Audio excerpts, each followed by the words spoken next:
السلام علیکم، میں ہوں تیری ناز. آج لے کر آئی ہوں حاصل کی 10th ایپیسوڈ. تو شروع کرتے ہیں. یہ بھی اپنے اختتام کو جا رہا ہے.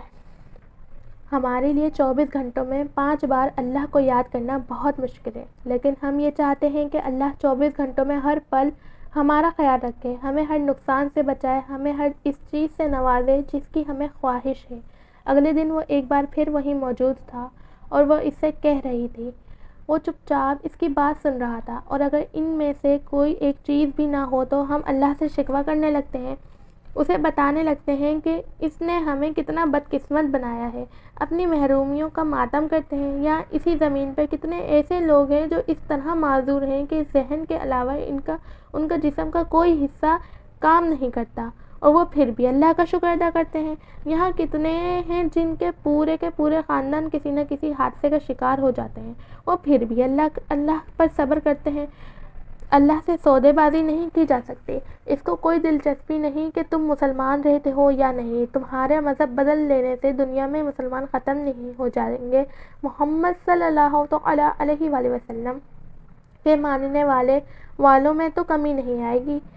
فرق اگر کسی کو پڑے گا تو تم کو پڑے گا، نقصان اگر کوئی اٹھائے گا تو تم اٹھاؤ گے. حدیث خاموش رہا تھا، وہ بولتی رہی تھی. اس نے بہت کچھ کہا تھا، بہت سے لفظ اس کے دل اور سماعتوں میں اتارے تھے، پھر دوبارہ آنے کا کہہ کر چلی گئی تھی. وہ بھی گھر آ گیا تھا.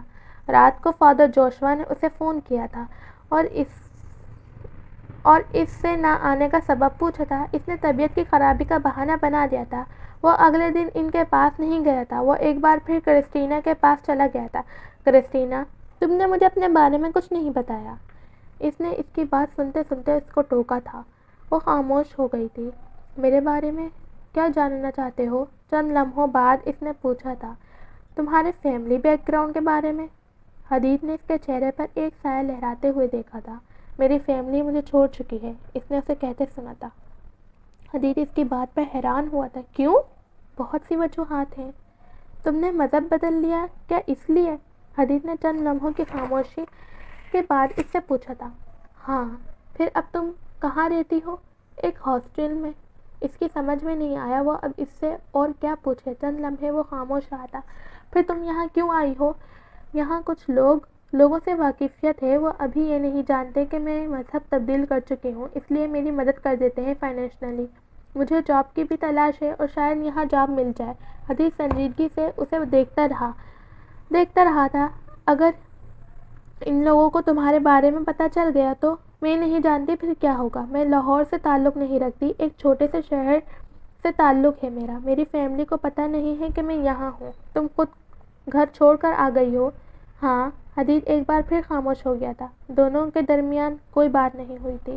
وہ اس شام کچھ بجھل دل کے ساتھ واپس گھر آیا تھا. وہ کرسٹینا کی بے خوفی اور جرات پر حیران تھا. کیا کوئی لڑکی اتنا بڑا قدم اٹھا سکتی ہے؟ کیا کوئی اتنا ثابت قدم ہو سکتا ہے؟ اور یہ ثابت قدمی اسے میری کتاب نے عطا کی ہے، تو کیا مجھے یہ ثابت قدمی اپنی کتاب سے نہیں مل سکتی؟ اس کا ذہن ایک عجیب کشمکش کا شکار تھا. ملازم نے اسے فادر جوشوا کے فون کے بارے میں بتایا تھا. اس نے چند لمحے خاموشی سے اس کا چہرہ دیکھا تھا اور پھر کہا تھا. ان سے کہہ دو میں گھر پر نہیں ہوں، اور اب جب بھی ان کا فون آئے یہی کہنا. ملازم نے حیرانی سے اسے دیکھا تھا اور پھر سر ہلا کر چلا گیا تھا. وہ جیسے کسی بھنور سے باہر نکل رہا تھا. ہاں واقعی اگر ایک عیسائی لڑکی کو میرے دین سے اتنی تقویت مل سکتی ہے کہ وہ اپنا سب کچھ چھوڑ سکتی ہے تو مجھے کیوں نہیں؟ کرسٹینا ٹھیک کہتی ہے. میں نے اللہ کو اس طرح پکارا نہیں ہوگا. میرا ایمان کمزور ہوگا. اپنا مذہب کے بارے میں میرا علم سطحی ہے. میں واقعی کبھی بھی ایک مسلم نہیں رہا. مجھ میں بہت سی ایسی خرابیاں ہیں جن پر آج تک میری نظر نہیں گئی. میں نے بہت کچھ نہیں کیا. آسمانوں اور زمین کی بادشاہی اسی کی ہے. وہی زندہ کرتا ہے، وہی مارتا ہے. اگلے دن وہ اسے ایک صفحے پر لکھا ہوا سورہ حدید کا ترجمہ سنا رہی تھی. اور وہ ہر چیز پر قادر ہے، اور تم جہاں کہیں ہو وہ تمہارے ساتھ ہے، اور جو کچھ تم کرتے ہو خدا اسے دیکھ رہا ہے. وہ رک گئی تھی. اس نے حدید کو دیکھا تھا.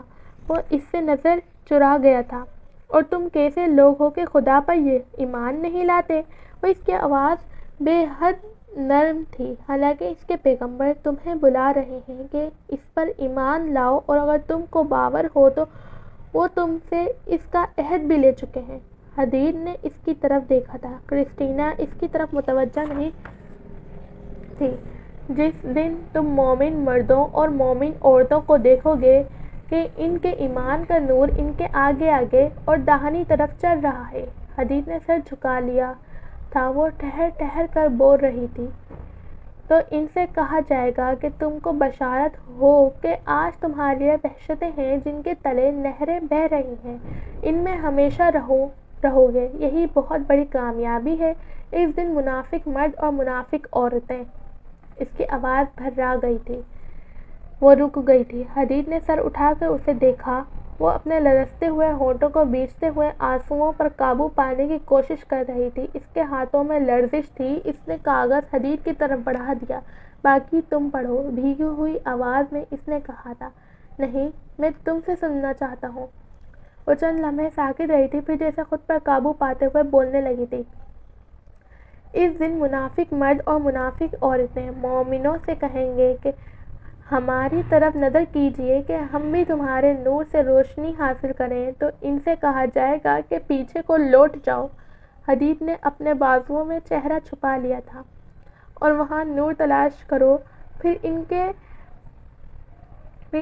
بیچ ایک دیوار کھڑی کر دی جائے گی جس میں ایک دروازہ ہوگا جو اس کے اندرونی جانب ہو تو اس میں تو رحمت ہے، اور جو بیرونی جانب ہے اس طرف عذاب ہے۔ تو منافق لوگ مومنوں سے کہیں گے کہ کیا ہم دنیا میں تمہارے ساتھ نہ تھے؟ وہ لوگ کہیں گے کیوں نہیں، مگر تم نے خود اپنے تئیں بالا میں ڈالا اور ہمارے حق میں حوادث کے منتظر رہے اور اسلام میں شک کیا۔ اس کی آواز اسے اندر تک کاٹ رہی تھی۔ وہ دوبارہ کبھی کسی کو اپنا چہرہ دکھانا نہیں چاہتا تھا، اور لاحاصل آرزوؤں نے تم کو دھوکہ دیا، یہاں تک کہ خدا کا حکم آن پہنچا اور خدا کے بارے میں شیطان دغا دیتا رہا، تو آج تم سے معاوضہ نہیں لیا جائے گا اور نہ وہ کافروں سے ہی۔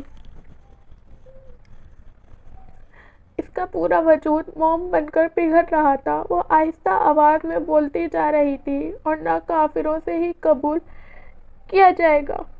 تم سب کا ٹھکانہ دوزخ ہے کہ وہی تمہارے لائق ہے، اور وہ بری جگہ ہے، اور جو لوگ خدا اور اس کے پیغمبر پر ایمان لائے یہی اپنے پروردگار کے نزدیک صدیق اور شہید ہیں، ان کے لیے ان کے اعمال کا صلہ ہوگا۔ اور جن لوگوں نے کفر کیا اور تمہاری آیتوں کو جھٹلایا وہی اہل دوزخ ہیں، وہ تمہارے لیے روشنی کر دے گا، جس میں چلو گے وہ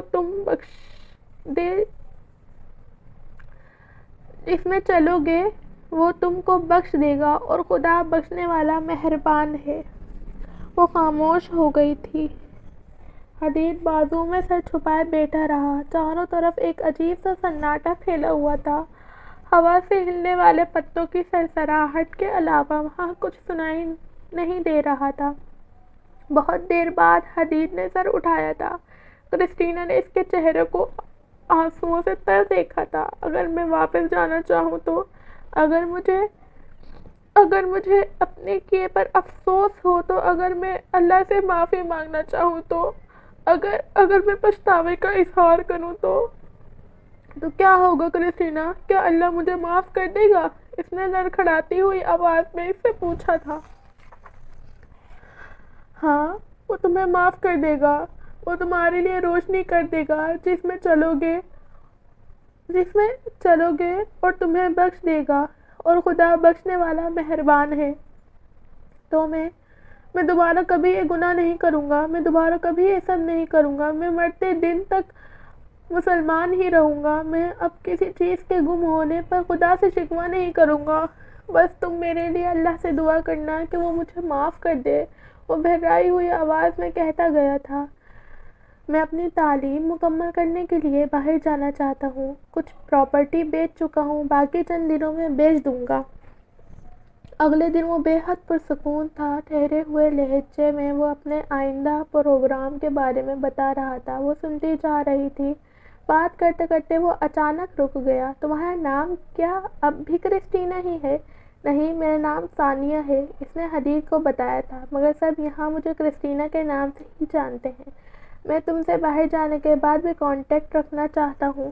تم مجھے کوئی ایڈریس بتاؤ، کوئی فون نمبر۔ ثانیہ کچھ دیر اس کا چہرہ دیکھتی رہی تھی۔ تم دارالکلام آ کر میرے بارے میں پوچھ سکتے ہو، رابطہ بھی کر سکتے ہو۔ اس نے حدید کو ایک ایڈریس لکھوا دیا تھا۔ حدید نے اس کا ایڈریس نوٹ کر لیا تھا۔ میں باہر جا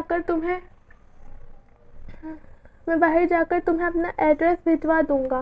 کیا میں توقع رکھوں کہ تم میرے ساتھ رابطہ رکھو گی؟ اس نے وائلٹ جیب میں رکھتے ہوئے اس سے پوچھا تھا۔ اس نے سر ہلا دیا تھا۔